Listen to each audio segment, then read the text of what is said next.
اللہ تعالیٰ کر سکتا ہے، کوئی اس کے لیے مشکل نہیں. ہوا علی کل شیء قدیر، اسے ہر شے کی قدرت حاصل ہے. لیکن اصل بات جو ہے میں آپ کو بتانا چاہتا ہوں، یہ ہے سائیڈ ایشو. اصل ایشو ہے فلسطین کا جو شروع ہونے والا ہے. بھٹی دہکے گی وہاں. ظاہر بات ہے کہ اگر کوئی بہت بڑا اقدام ہو جاتا ہے فلسطینیوں کے خلاف، اور اگر واقعتاً مسجد اقصیٰ اور قبۃ الصخرہ گرا دیے جاتے ہیں، جو طوفان اٹھے گا عالم عرب میں، یہ حسنی مبارک ہوں یا شاہ خالد ہوں یا کوئی اور ہو، یہ نہیں روک سکتے اس طوفان کو. نوجوان خون اٹھے گا، غیرت اور جو بھی حمیت ہے. مسلمان ان پڑھ سے ان پڑھ اور بالکل بے دین، وہ بھی مسجد کی حرمت پر کٹ مرنے کو تیار ہو جاتا ہے. مسجد تو بنا دی شب بھر میں ایمان کی حرارت والوں نے، من اپنا پرانا پاپی ہے، برسوں میں نماز ہی بن نہ سکا. وہ چاہے کانپور کی مسجد سے مسلمانوں نے جانے دی ہیں، چاہے وہ شہید گنج کی مسجد تھی مسلمانوں نے جانے دی ہیں، چاہے نماز نہ پڑھتے ہو. لیکن یہ جو حرمت اور یہ جو حمیت اور یہ غیرت ہے، اس سے جو طوفان اٹھے گا یہ ہوگا اس ملحمۃ العظمی، اس کی طرف پیش رفت ہو رہی.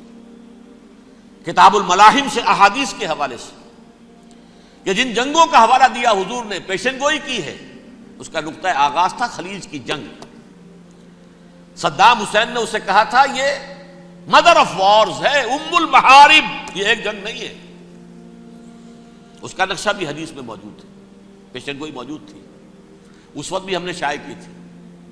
لیکن اس میں جو جنگ اب ہونے والی وہ الملحمۃ العظمی. ملحمہ کسے کہتے ہیں؟ لحم گوشت کو کہتے ہیں، اور قصائی کی دکان کو عربی میں ملحم کہتے ہیں، جہاں گوشت کے ٹکڑے کیے جاتے ہیں.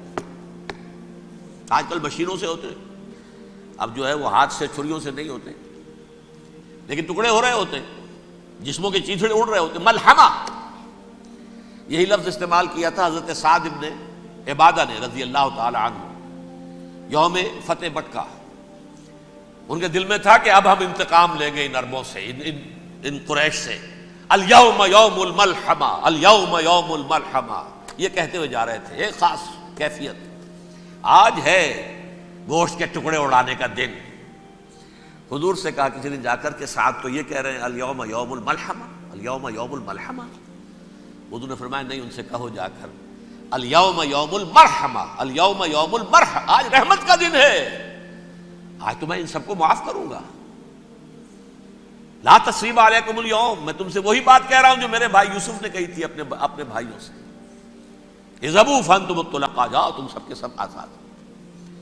وہ ملحمہ ہے جس کو کہ حضور نے حضرت معاذ بن جبل رضی اللہ تعالیٰ عنہ، اس کی روایت ہے، اس میں سے جو ابو داؤد میں روایت آئی ہے اس میں الملحمۃ العظمی، عظمی مؤنث ہے اعظم کا. آپ کہتے ہیں جنگ عظیم اول، جنگ عظیم دوم، عظیم کا باپ ہو گیا اعظم، سب سے بڑا، اور اس کا مؤنث ہے سب سے بڑی، عظمی. الملحمۃ العظمی، سب سے بڑی لڑائی. میرے نزدیک یہ وار کے معنی میں نہیں ہے، بیٹل کے معنی میں. انگریزی میں یہ دو لفظ علیحدہ ہیں، وار، بیٹل. وار سالوں کو محیط ہوتی ہے، بیٹل کسی ایک خاص جگہ پر جو لڑائی ہوتی ہے اس کو کہتے ہیں. حضور کے اور قریش کے درمیان 6 سالہ وار تھی، جنگ تھی. لیکن battles, battle of Uhud, battle of Badr, یہ بیٹلز تھی، لڑائیاں تھیں. تو عظیم ترین جنگ شاید اس اعتبار سے نہ ہو جیسے کہ ورلڈ وار 1 اور ورلڈ وار 2، یعنی اس کی وسعت کا اتنا معاملہ نہیں اور طوالت کا نہیں. لیکن جو لڑائی جو ہے بیٹل ہونی ہے، جس کو کہ یہ لوگ، یا چونکہ میں نے کہا تھا شروع میں کہ سرما ہے میری آنکھ کا خاک حجاز و حول قدس. نیو ٹیسٹمنٹ کی آخری کتاب ہے the book of revelation, revelation of saint John. اس میں آرمگڈون کہا گیا ہے اسے. ہر مجدون، یہ عبرانی لفظ ہے. ہر کہتے ہیں اونچی جگہ کو، سطح مرتفع. مجدون میگیڈو، میگیڈو ایک وادی ہے، مرتفع، وادی مرتفع.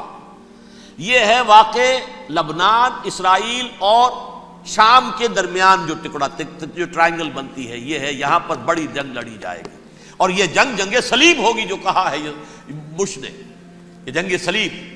سیکنڈ ملینیم شروع ہوئی تھی تو پہلی صلیبی جنگ ہوئی تھی، تھرڈ ملینیم شروع ہوا ہے، یہ سیکنڈ صلیبی جنگ ہے، یہ کروسیڈ ہے. اور میں اس مرتبہ امریکہ گیا تھا تو پہلی مرتبہ مجھے وہاں ایک رسالہ ملا ٹرمپٹ نام کا. یہ امریکہ کے جو بہت ایکسٹریمسٹ قسم کے پروٹیسٹنٹس ہیں، یہ ان کا رسالہ ہے، اور ان کے بارے میں اب کہا جا رہا ہے وہ کرسچین زائنسٹ ہیں. آپ شاید پہلی مرتبہ یہ لفظ سن رہے ہوں. زائنسٹ تو ہم سمجھتے ہیں یہودیوں کو، کرسچین زائنسٹ وہ ہیں جو ہیں تو عیسائی پروٹیسٹنٹس ہیں، لیکن اسرائیل کے وہ حمایتی یہودیوں سے بڑھ کر ہیں. یہ میری کسی پہلی تقریر میں شاید بہت سے حضرات کو یاد آ جائے، میں نے کہا تھا 4 سال پہلے ہمارا تنظیم اسلامی کا ایک کنونشن ہوا تھا ہوسٹن میں، امریکہ کا جنوبی علاقے کا شہر ہے. ایک سیشن اس میں ہم نے رکھا تھا انٹرفیتھ، ایک عیسائی کو بلایا تھا، ایک یہودی بہت بڑا وہاں کا عالم ہے اس کو بلایا تھا. اس یہودی عالم نے ڈاکٹر وشوگراڈ، جو وہاں کی یونیورسٹی میں پروفیسر ایمیریٹس ہے، اس نے کہا تھا کہ یہ اسرائیل کو تو سپورٹ کر رہے ہیں عیسائی، ہم تو نہیں کر رہے. جو پریکٹسنگ یہودی ہیں وہ زیادہ اسرائیل کے حق میں نہیں تھے، یہ تو سن 67 کے بعد انہوں نے اسرائیل کو تسلیم کیا ہے. وہ تو منتظر تھے کہ ہمارا مسیحا آئے گا تو اس کی قیادت میں جنگ کریں گے، جیسے شیعہ منتظر تھے کہ مہدی موعود آئیں گے تو پھر ہم کچھ کریں گے. وہ امام خمینی نے کہا بھائی جب وہ آئیں گے آ جائیں گے، لیکن ہم کچھ راستہ کے لیے.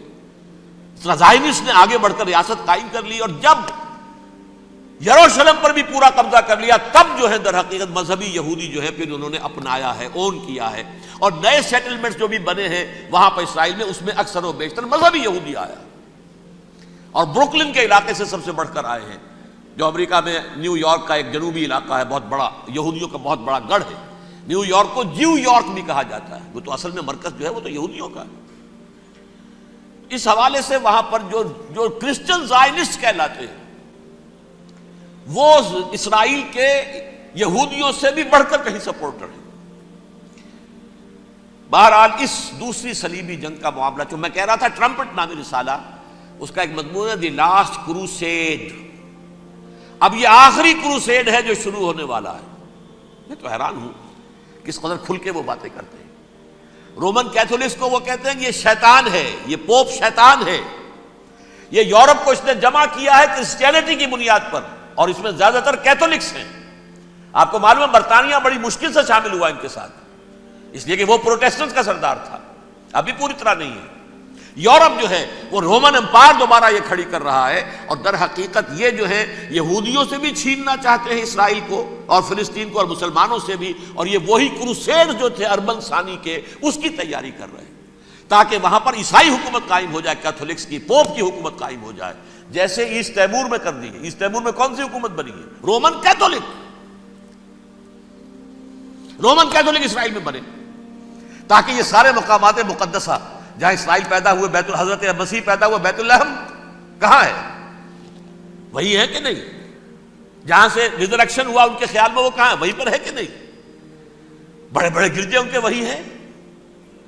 تو اس اعتبار سے ان کا کہنا یہ ہے یہ لاسٹ کروسیڈ کی تیاری ہو رہی ہے، یہ کیفور.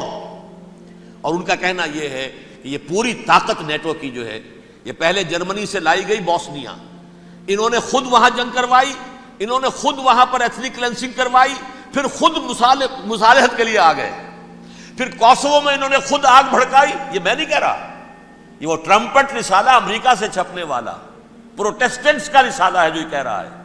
پھر انہوں نے کوسوو کے اندر کروایا، اور پھر وہ وہاں پر پیس فورس کی حیثیت سے آ گئے.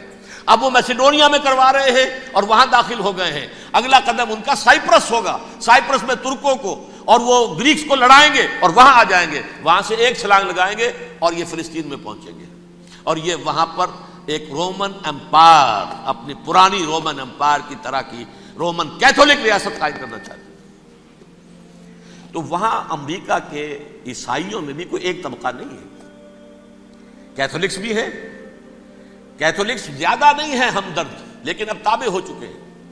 اسحاق ریبین نے جب یہ پیس ٹاک شروع ہوئی تھی، آپ کو یاد ہوگا شاید کہ جب وہ آیا تھا واشنگٹن سے واپس فلسطین اسرائیل، تو پہلے روم میں رکا for an audience with the pope, اور پوپ کو اس نے ایک مرتبان سا پیش کیا تھا، حضرت سلیمان علیہ السلام کے زمانے کا مرتبان، اور کہا تھا دیکھیے 3000 برس تک ہم نے اس کی حفاظت کی ہے، اب یہ میں آپ کے حوالے کر رہا ہوں. اس کے بعد سے پوپ جو ہے بالکل رام ہو گیا، اور وہ عیسائیوں کے ساتھ اور یہودیوں کے ساتھ ان کا پورا معاہدہ ہو۔ اب پورا عیسائی ورلڈ جو ہے بعثت مجموعی یہودیوں کے شکنجے میں ہے۔ البتہ ان کے اندر بھی جھگڑے ہیں، جو وہاں پر وائٹ کرسچن ملیشیاز ہیں وہ ایکسٹریمسٹ ہیں کیتھولکس، ان کے نزدیک دشمن نمبر 1 یہودی، دشمن نمبر 2 مسلمان، دشمن نمبر 3 جو یورپ میں کالے ہیں، ایفرو امریکن، چاہے وہ عیسائی ہو گئے ہوں، کوئی بھی ہو۔ یہ 3 دشمن ہیں جن سے انہوں نے کلینز کرنا ہے، صاف کرنا ہے ان کے خیال کے مطابق امریکہ کی سوسائٹی کو۔ اولاً یہود، پھر مسلمان، اور پھر یہ جو کالے ہیں۔ لیکن دوسری طرف پروٹیسٹنٹس کے اندر ایکسٹریمسٹ وہ ہیں جنہیں کہا جا رہا ہے یہ کرسچین زائنسٹ ہیں، یہ اسرائیل سے بڑھ کر سپورٹرز ہیں۔ بہرحال یہ اب جنگ ہوگی، اس کا نتیجہ کیا نکلے گا یہ تو اللہ ہی جانتا ہے۔ اب میں آخری بات کی طرف آ رہا ہوں۔ آخری نتیجہ تو جو بھی کچھ اپس اینڈ ڈاؤنز آئیں گے، تلک الایام نداولھا بین الناس، آخری نتیجہ ڈراپ سین وہ یہ ہوگا کہ اللہ کے دین کا بول بالا ہوگا، اور پوری دنیا پر محمد کے لائے ہوئے دین صلی اللہ علیہ وسلم کی حکومت قائم ہوگی۔ وہ گویا قیامت کی تمہید ہوگی، اس کے بعد بس قیامت آئے گی، کیونکہ مقصد کائنات، تخلیق کائنات پورا ہو جائے گا۔ پوری مخلوقات کے اندر مقصد تخلیق، کلائمیکس آف کریشن محمد الرسول اللہ صلی اللہ علیہ وسلم، دین کی تکمیل محمد الرسول اللہ صلی اللہ علیہ وسلم۔ اور اس خلافت عرضی کے لیے جو حضرت آدم کو خلافت دی گئی تھی، جب اس میں وہ خلافت پوری دنیا پر قائم ہو جائے گی، اس کا مقصد پورا ہو جائے گا۔ And that will be the beginning of the end۔ اس کے بعد قیامت ہے۔ آخری نتیجہ تو یہ نکلنا ہے۔ اس سے پہلے سزائیں ہمیں بھی مل رہی ہیں، اور یہاں میں کانٹے کی بات جو چھوڑ گیا تھا اس وقت بیان کر دوں۔ اللہ نے اس مغضوب علیہم قوم کو، اس ملعون قوم کو کیوں اب تک چھوٹ دیے رکھی؟ میں بتا چکا ہوں یہ بڑے عذاب کے مستحق ہو چکے تھے حضرت عیسیٰ علیہ السلام کے زمانے میں، چھوٹ دی ہے ابھی تک ہے، بلکہ ایک مرتبہ ابھارا ہے۔ 1900 برس کے بعد ابھرے ہیں یہ، بالفور ڈیکلریشن 1917، سن 70 عیسوی کے بعد، تقریباً 1900 برس، 1850 برس تو ہے کم سے کم۔ پھر creation of Israel 1948، 1967 extension of Israel, یروشلم پر قبضہ۔ یہ سارا جو ہے کیوں ہے؟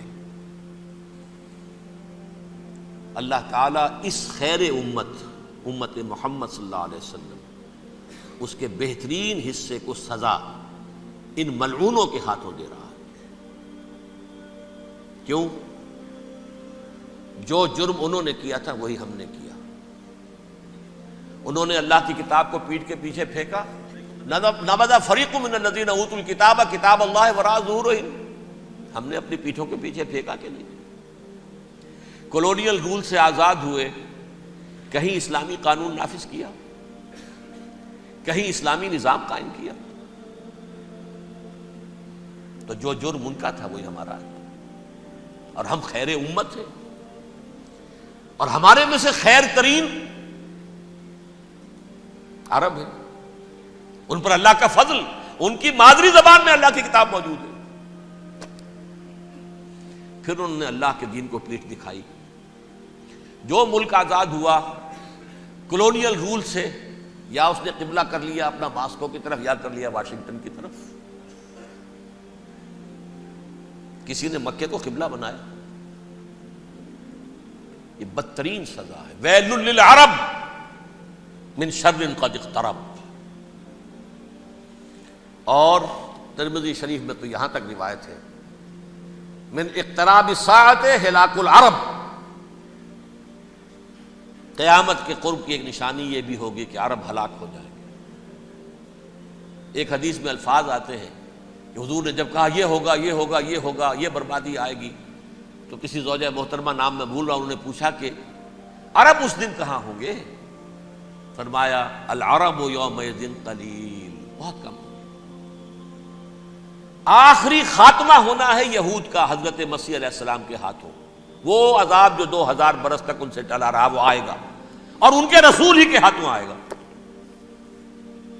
لیکن اس سے پہلے مسلمانوں پر یہ عذاب آ رہا ہے، ہولوکاسٹ کے درجے کا عذاب آ رہا ہے.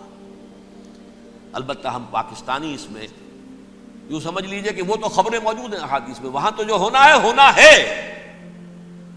اتنے انسان مریں گے کہ ایک پرندہ جو ہے اڑتا چلا جائے گا، وہ نہیں چاہے گا کہ نیچے اترے تو کسی لاش پر اترے، اسے جگہ نہیں ملے گی زمین خالی کر کہیں اتر سکے، تھک ہار کر گرے گا، مرے گا تو بھی لاش کے اوپر گرے گا. یہ الفاظ ہیں حضور کے صلی اللہ علیہ وسلم. الملحمۃ العظمیٰ الملحمۃ الکبریٰ. یہ لاسٹ کروسیڈ ٹرمپٹ اخبار نے، میں اس کا فوٹو اسٹیٹ بھی کبھی آپ کو دکھا دوں، ویسے میرے ساتھ ہے وہ رسالہ ٹرمپٹ. دی لاسٹ کروسیڈ اس کی تیاری ہو رہی ہے. وہ الملحمۃ العظمیٰ اور ملحمۃ الکبریٰ جو ہے وہ آنے والی ہے. ابن ماجہ میں کبریٰ کہا ہے، اکبر کا مؤنث کبریٰ. ملحمہ کبریٰ سب سے بڑی جنگ اور ملحمہ عظمیٰ سب سے عظیم جنگ. یہ ہوگی اور بہت جلد ہوگی.